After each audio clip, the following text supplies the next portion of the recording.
السلام عليكم ورحمة الله وبركاته. ازيكم عاملين ايه؟ يا رب تكونوا بخير. اللهم صل وسلم وبارك على سيدنا محمد عليه الصلاة والسلام. وصفتنا النهاردة بقى ان شاء الله هي الحمام المحشي، محشي رز او محشي فريك، الاتنين بطريقة واحدة سهلة جدا ومش هيفرقع منك. وزي ما انت شايفة، ولا دهنة وشه لبن ولا اي حاجة، ومتحمر تحمير زي الفل ولونه جميل جدا. وكمان كنت عاملة جنبه مكرونة بشاميل، وده كان اوردر. زي ما انتوا عارفين ان انا بشتغل في الاكل البيتي. تمام. تعالوا بقى نشوف بقى الحمام الجميل بتاعنا ده بنعمله ازاي. يلا بسم الله على بركة الله. انا دلوقتي معايا حمام زي ما انت شايفة، هو حجمه مش كبير، وسط، وده اللي انا كنت لقيته في السوق. جبته كده، غسلته ونضفته وفتحته وورقته زي ما انت شايفة. بفصل الجلد عن اللحم بالراحة خالص علشان بس خاطر ما يتقطعش منك. معايا كبد وقوانص مقطعة، معايا بصلاية كبيرة مقطعة، معايا فلفل اسود وملح وبهارات مشكلة 7 بهارات.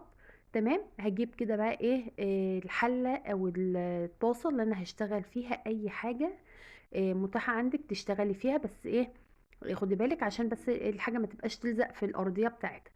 هجيب كده بقى الطاسة بتاعتي، لو عندك سمنة بلدي على زيت حطي، عندك زيت بس حطي، سمنة بس عادي مفيش أي مشكلة. أنا حطيت اشتغلت بزيت فقط.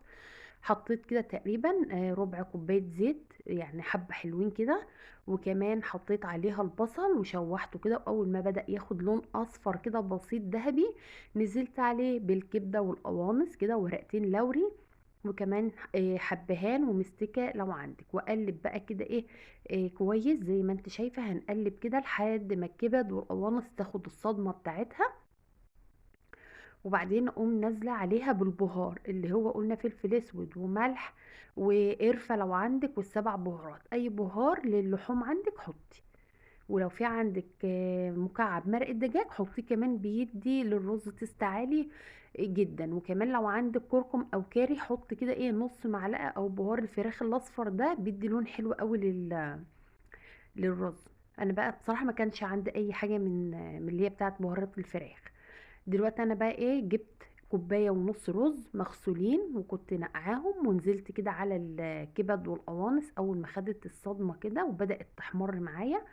ونزلت عليهم بكوبايه برضو وربع ميه كده زي ما انت شايفه، يا دوب الميه تغطي فوق الرز كده. وهقوم ايه، جايبه بقى غطا ومغطيه عليه لحد ما يدخل على 3/4 سوا. لان الحمامه بتاعتي صغيره هتستوي على طول، ده 3/4 سوا. لو الحمام عندك كبير يبقى ايه، الرزايه دوب تدبل كده، عشان بس هو هياخد وقت منك على النار. انما الحمام لو صغير يبقى الرز 3/4 سوا. زي ما انت شايفه الرزايه جميله ومفلفله، مش مستويه قوي، هي داخله على سوا. تمام.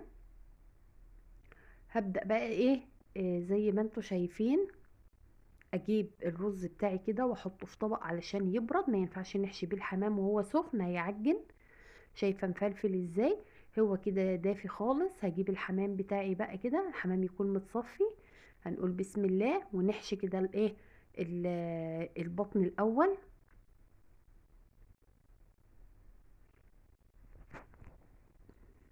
بصوا كده، هنحشي البطن بس ما نملاش قوي. يعني سيبي كده ايه حيز من الفراغ، علشان خاطر هي لما يستوي الرز هتلاقيه خرج لبره، فعلشان ما يبقاش الرز كده ايه, طالع منها. لا ما تزوديش قوي في الحشو. وكمان عشان ما يفرقعش منك، يعني ما تمليش قوي وتتوصي كأنك بتحشي حاجة كده، وتمشي كده ايدك عليها تحس ان هي ايه خلاص مبططه معاكي، يعني مش الحشو يبقى منفوخ. لا لا لا، ما بين ايدك كده يعني حسها مبططه. تمام. انا حشيت البطن وبعد كده هاجي من الزور. بص كده، انا يعني انا لو مش قدام الكاميرا هحشيها في دقيقه، بس انا علشان مش عارفه اتجاه الكاميرا، مش واخده بالي، مش عارفه هي في انهي اتجاه عشان مش بعرف اصور كويس قوي. فعماله ايه، يعني ايه، خايفه كده مش عارفه، مش انتوا شايفيني ولا لا؟ وفعلا مش واضح قوي.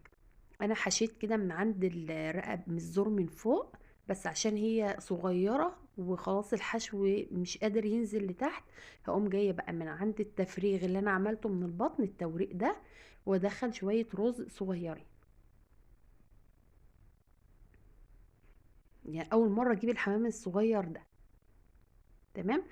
زي ما انتوا شفتوا في البداية كده في المقدمة الحمام كله جنبه جنبه، بس ده علشان اصلا الحمام قليل الايام دي، فده اللي كان متاح. هجيب بقى كده ايه الجناح بتاعه ده وارجعه كده لورا. تمام. زي ما انتوا شايفين الحمامية اهي مش مليانة قوي علشان الرز بيزيد ما تفرقعش منك. تمام.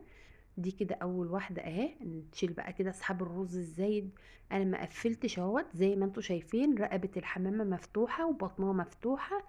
في ناس بتقعد تخيط في الرقبه وتجيب خله وتدكك في الرقبه، مش هيخرج يا جماعه منها رز خالص، ما تقلقوش. انت بس املي الحمامه كده يعني ايه على مهلها، مش تغرزيها كلها رز، لا.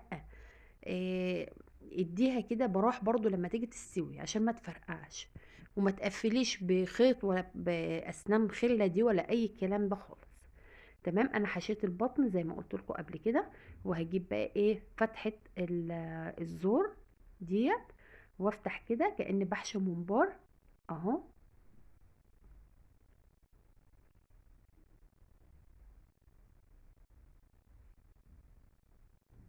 الحمامه صغيره، وانا بحاول اتعامل معاه ايه بالراحه كده علشان جلدها ما يتقطعش مني. تمام. انا مليت اهوت الزور. بص انا بمسح عليه ازاي، بمسح عليه عشان ايه يتملى ايه كله وما يبقاش مضغوط. تمام. تملسي ايدك كده على الرقبة بالبطن، تنزلي الزوايد، ودخلت هنا برضه اهوت، وايه وبايدي كده بدأت اسوي. تمام. ايه اتحشت معاكي زي الفل اهو. وده كمان حمام صغير، دي لو كبيرة هتلاقيها زي بتاعة المطاعم واحسن كمان 100 مرة. تمام. هنحشي بقى باقي الحمام بالطريقة ديت.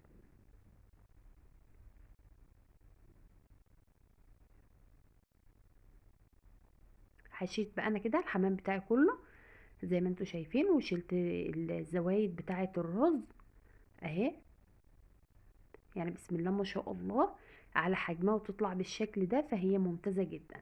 طيب احنا هنسويه ازاي؟ انت تقدري تسويه انا بص علشان ده حمام قلتلك ان هو لسه زغليل، فانا هسويه في الصينية. وقبل ما تسويه ولا تعملي فيه اي حاجة، هتجيبي كده سكينة وتغرزيها كده في الظهر، غرزة شمال وغرزة يمين. ليه؟ علشان الحرارة تدخل توصل لبطن السمكة، بطن السمكة ايه بطن الحمام من جوه، والرز يكمل سوا. وكمان الخرم ده بيخليها ما تفرقعش، يعني يبقى بيخلي تملي جوه ايه هوا كده، ما يخليش الحمامه تفرقع. دي الصينيه اللي انا هسوي فيها. وعشان مش عندي صواني تيفال كله ألمونيا، انا جايبه دي عشان ما يلزقش في ارضيتها اي حاجه. حطيت فيها ميه وبصل وورق لورا، وكمان بقى لو عندك حبهان بقى ومستكه وكلام من ده حطي. وحطيت كمان ايه نص معلقه فلفل اسود صغننه خالص كده، وحطيت ايه برضو معلقه ملح. واخدت كده شوفي الميه مش مغطيه الحمام ازاي، عمره ما هيفرقع منك لو انت مش شاطره في تسويته او هو زغليل.